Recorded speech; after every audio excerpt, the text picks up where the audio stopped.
So today I wanted to break down my squat form from a few different camera angles while squatting 155 pounds a few weeks ago. Since breaking my arm 5 months ago, I have intentionally kept my squat weights lighter while rebuilding strength and stability again. But I'm looking forward to increasing the weight in the upcoming months. But right now I'm just focusing on consistency, positioning, and rebuilding good movement patterns first. So if we look at the squat, we look at the foot position and the stance. This is one of the first things to think about when you get into your squat position.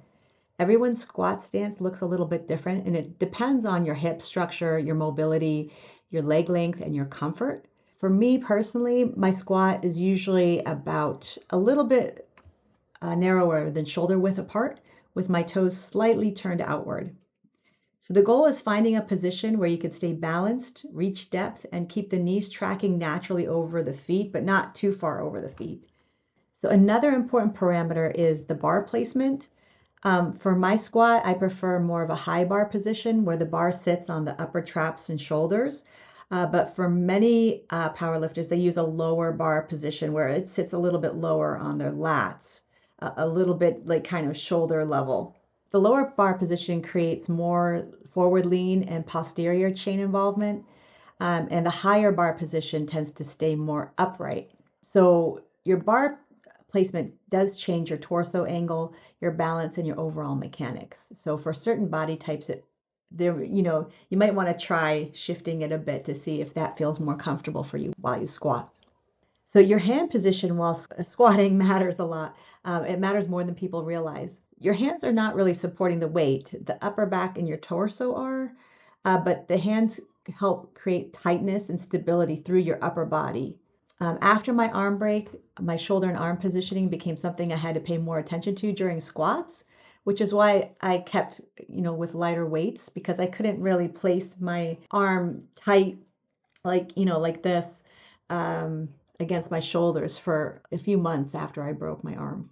Another important aspect of your squat is your walkout. The walkout is something a lot of people underestimate. You want the setup to be controlled and efficient. You want to unrack the bar, stabilize it, take a few controlled steps, and then establish balance before starting the squat.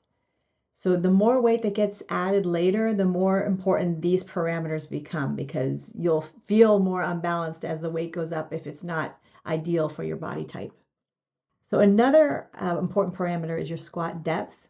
For powerlifting, the goal is often reaching below the hip crease, below the top of the knee. But depth should be controlled and stable and not collapse at the bottom. So good depth depends heavily on your mobility, how well you're bracing, your stance, and staying balanced throughout the movement. When you're squatting, you want to have really great bracing and control.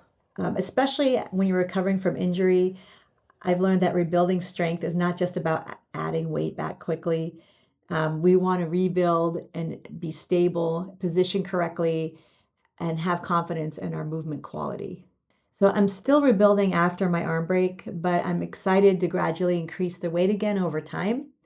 Right now, I'm focusing on consistency and rebuilding properly. If you're rebuilding too or learning powerlifting later in life, you're welcome here. So please subscribe to my channel.